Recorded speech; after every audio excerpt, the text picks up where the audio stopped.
પાનોલી સાંગવી ઓર્ગેનિક્સના સતત બીજા દિવસે પણ આગનું ઝમકલું જોવા મળ્યું હતું. કંપનીના અત્યંત જ્વલનશીલ એવા ટોલ્યુઇન જથ્થાને લઈ વારંવાર લાગી રહેલી આગથી ગ્રામજનોમાં તેમજ આજુબાજુના ઉદ્યોગોમાં ફફડાટ જોવા મળી રહ્યો છે. હજુ પણ તપાસની ટીમ આગનું કારણ શોધી શકી નથી.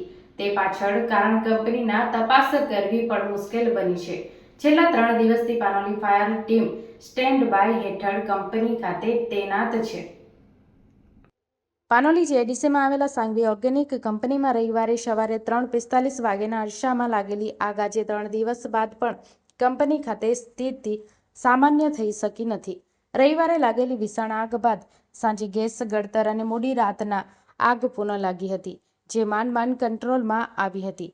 જે બાદ સોમવારની રાત્રિના પુનઃ કંપનીમાં ટોલ્યુઇન સ્ટોરેજ ટેન્ક પાસે આગ ભભૂકી ઉઠી હતી, જે જોતા જ સ્ટેન્ડ બાય રહેલા પાનોલી ફાયર ટીમ સ્થળ ઉપર દોડી આવી અને ત્વરિત અસરથી પાણી અને કેમિકલનો મારો ચલાવી આગ ઉપર કાબૂ મેળવ્યો હતો.